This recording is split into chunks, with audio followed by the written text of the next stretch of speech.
Hey guys, I'm going to try to explain this to you as fast as I can, and I apologize if there's background noise, and I apologize that I was not able to make this into a concise, organized video like I normally try to do. But I have really found something amazing, and I want to share it with you. September 30th is a very significant date. I believe now, before I thought something was going to happen on that date. Obviously, I was wrong. Now I think possibly that was the beginning of something, because it does say in Matthew 25, Jesus does say that he will tarry, meaning he is going to be delayed. And then the other thing is in Genesis chapter 7 verse 4, which I'll show you in a minute. It says for yet 7 days, talking about Noah's flood, and it says from the time they were loading animals into the ark, and then it says for yet 7 days, and then it says the rain came. And then it says also in verse 7 verse 10, it says, and after 7 days the rain started and the ark was closed. The reason this is important is because I'm going to show you right here. Before I do that, I want to show you how significant this date really is for those of you that haven't figured that out yet. This is Revelation 12. This is what St. John described. Virgo does have 12 stars in her head. An astronomer back in the 80s already said that. The sun and the moon beneath her feet. Venus has to be in her belly, because the way St. John describes the vision is that the child is being born, and that child is the one with the rod of iron, and the one with the rod of iron is Jesus, and Jesus clearly says, I am the bright morning star. There's no other planet other than Venus that is the bright morning star. So Venus has to be in her belly. It cannot be anything else, okay? The other thing is Saturn has to be somewhere in the area, because the myth about Saturn is that Saturn devoured his children as soon as they were born. So that's another clue in Revelation that tells us, that gives us the season. It gives us a season, and you know, I thought it was giving us the exact date, and I was wrong, but it's giving us the season, and I realize that now, and I want to show you why this is not over yet. Okay, so the next time that this event happens in the sky from our perspective is in 2102. I think it's like October 15th, 2102. I mean, I can show you really quick. I don't know if I can try to get it. Oh God, it's gonna be in 2102. This sign is going to appear again, and the reason that it doesn't appear very often is because, for one thing, Saturn has a very long orbit. It's like 30-something years, and the other thing is that whoops, sorry about that. I'm so sorry, guys. I'm trying to show you guys this. This is hard, like off, but you can see here that Venus in 2102, and you can do this with Stellarium yourself if you want to. Venus has just been born. Or let's see, maybe it's the 14th. Oh, okay. Saturn is here at her feet. The moon is at her feet, and Venus is actually being born in 2102, October 14th, 2102. So, I mean, that is the next time that this sign appears. It is not in 2017, it's not in 2012, it's not in 2050, it is 2102. It's 100 years from now that this sign next appears. So, it really is a significant date. I mean, the book of Revelation was written 2,000 years ago, describing this particular alignment.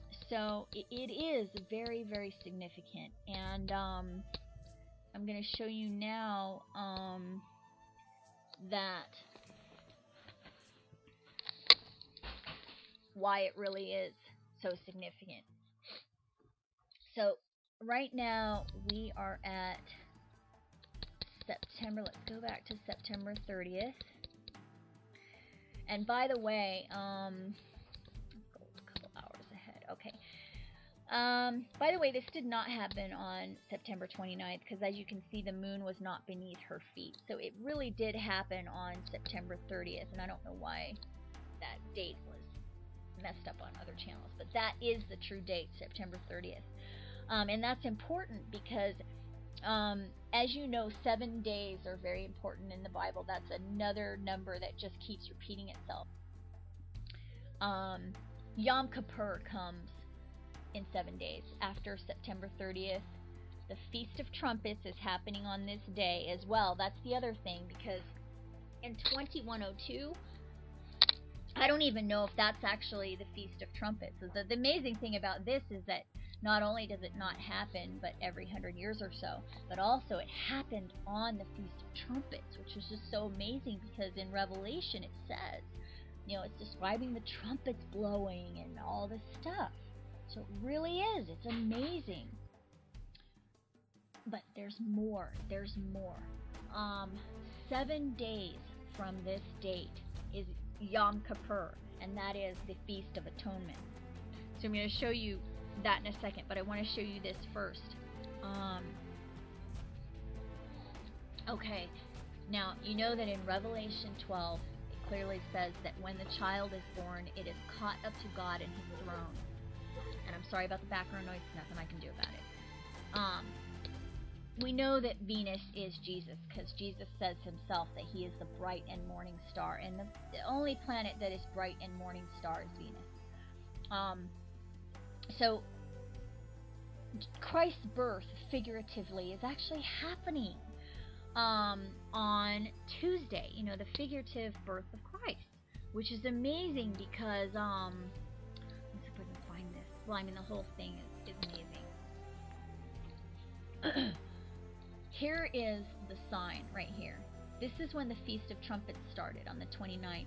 Rosh Hashanah Feast of Trumpets started. And this is the sign from Revelation 12 right here. And this is the start of Yom Kippur, which is the Day of Atonement. Atonement for sins. And this is halfway between the two these two feasts, and this is the figurative birth of Christ right here, happening on Tuesday. So that's really cool. You know, that this, if nothing else, this is just amazingly, just really cool. So let's look at Yom Kippur. Let's see what that's about. This is also really amazing because Yom Kippur actually means the day of the hiding. Did you know that? I did not know that. Yom means day in Hebrew, and Kippur comes from a root that means to cover or hide. For those of you that don't know, there are other scriptures in the Bible that say, in the time of reckoning or in the time of judgment, it may be that you are hidden. And I'm sorry, I don't know what scripture that is. You can Google it and find out. I just think that's really interesting that Yom Kippur is the day of hiding, to cover or hide. The other thing that's important about Yom Kippur, and I'm not sure if I'm going to be able to find it in here real quick, but I'll just scroll down so you guys can read this yourself. But Yom Kippur is also the day that they open the... Oh, there it is, right. No, that's the covering of the ark. It's the day that they open the Ark of the Covenant. Oh, here it is right here. The Ark is opened, and 2 people take from it 2 Torah scrolls. In Revelation, it talks about how the temple of God is opened, and how the angels take the seals off the scrolls, and they, you know, they dish out judgment. They dish out, you know, judgment on the earth. And the other thing, I thought that's kind of amazing. That happens on Yom Kippur. And then the other thing is that it follows a 40 days of instruction. And I'll just scroll here, and you guys can, if you want, you can see if you can find it. I don't know if I'm gonna be able to see it right now. Oh, there it is right here. It's considered the day in which Moses received the second set of 10 Commandments, and it occurred following the completion of the second 40 days of instruction. As many of you know, 40 days is another significant number in the Bible. 40 days and 40 nights was when the rains came down after Noah shut the ark. It rained for 40 days and 40 nights when the flood was coming and washed everything away, covered the mountains. And then the other thing was when the Israelites were slaves in Egypt, they were led to their freedom by Moses, and they were in the desert. After they were led out of Egypt, they were in the desert for 40 days and 40 nights. So that's a significant number. So I just thought that was interesting too. Okay, so that's happening exactly 7 days after the sign from Revelation 12. It's happening, this Day of Atonement, happening exactly 7 days after, and this is happening in between. Now check this out. This is unbelievable. This is the story of Noah and the ark. Genesis 7, chapter 7. Oh, by the way, this is for those of you that would like to go here, this is the BibleGateway.com. You can check out any book of the Bible in any translation that you want. Okay, chapter 7, verse 4. They're talking about how Noah was loading the animals into the ark, and then it says, for yet 7 days, and I will cause it to rain upon the earth. So, you know, and then it rains 40 days and 40 nights. But then down here in verse 10, it says again, they're talking about loading the animals into the ark, and then it says, and it came to pass after 7 days that the waters of the flood were upon the earth. Wow. Now look again in chapter 8, verse 10. It's saying and after 7 days, right? But it's not really clarifying what the starting point is. I mean, it's saying they're loading animals into the ark, but that's all. Okay, so then we go down to verse 10, and it says, this is after they were in the ark and the flood came and blah blah blah, and then finally they rested on this mountain. They were trying to figure out when they could leave the ark, and he sends out a dove to see if there's land, and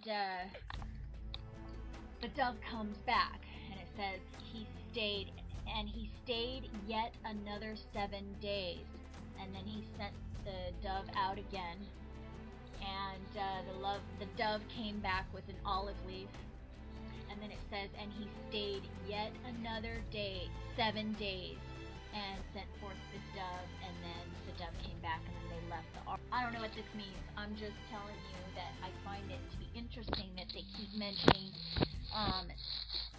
waiting 7 days. You know what I mean? Okay, so let's go back to the calendar. So they're talking about, in the story of Noah's Ark, they're talking about waiting for 7 days. They're loading the ark, and then they said, and after 7 days.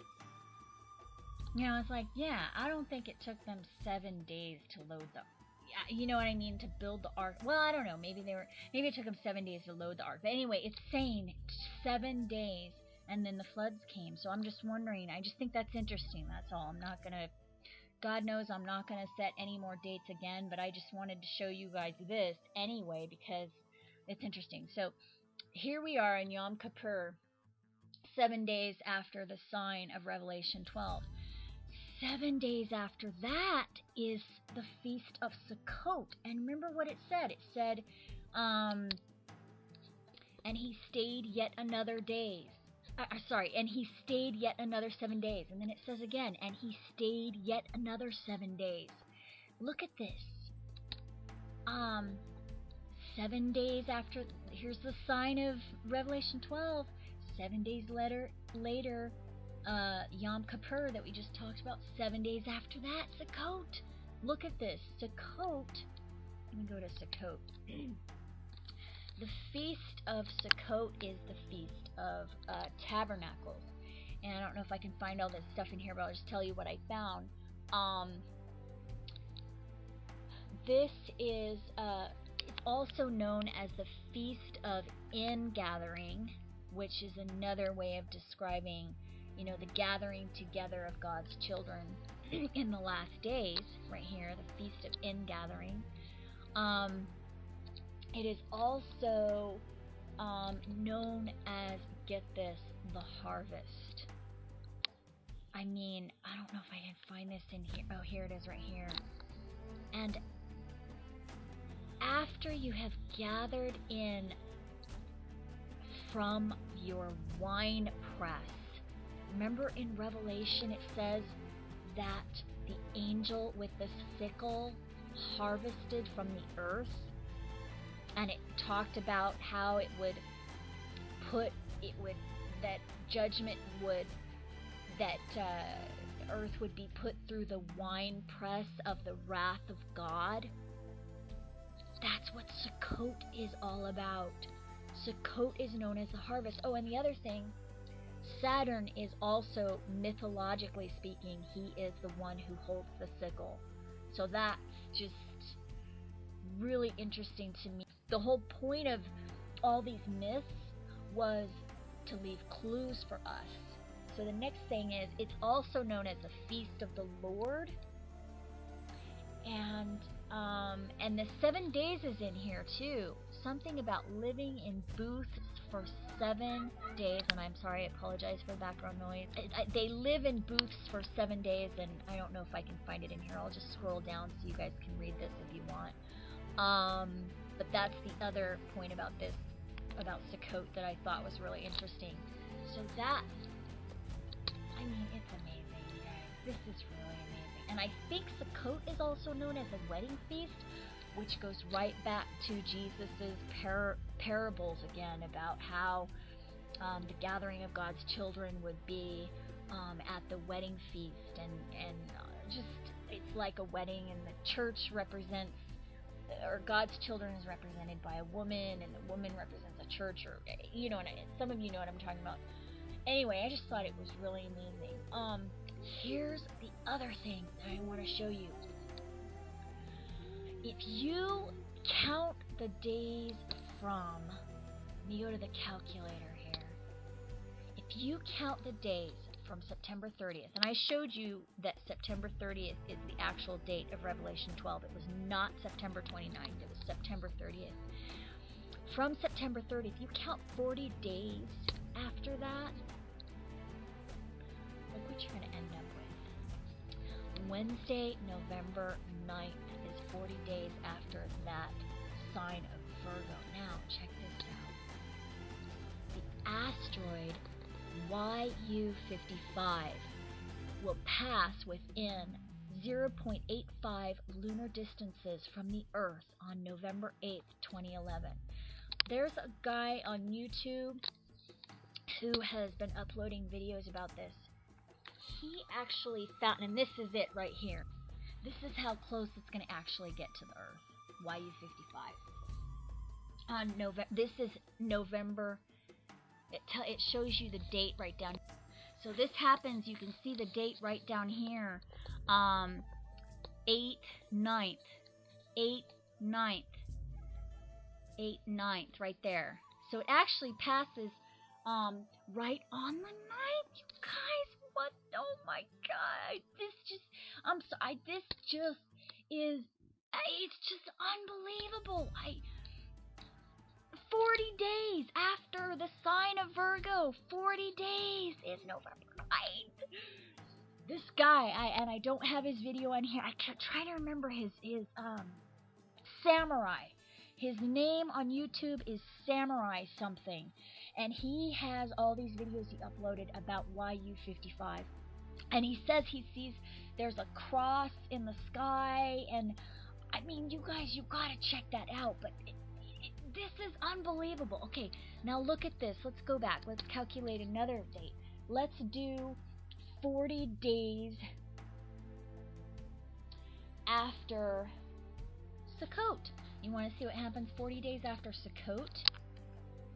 Sukkot is on, let me go back here to the calendar.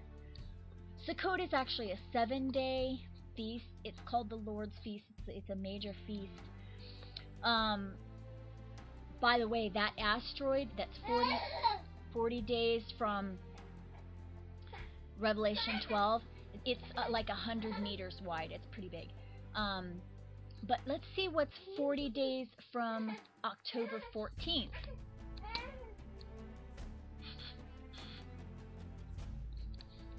Okay, so let's go ahead and enter October.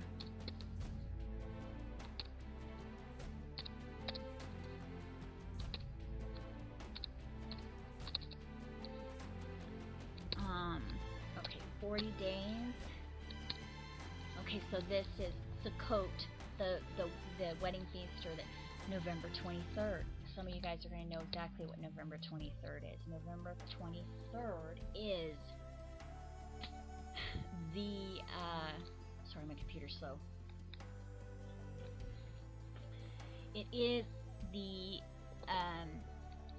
next significant alignment for Elenin. And, you know, it seems like Elenin is just serving as some type of signal, I guess. It's fine. I mean, there's no other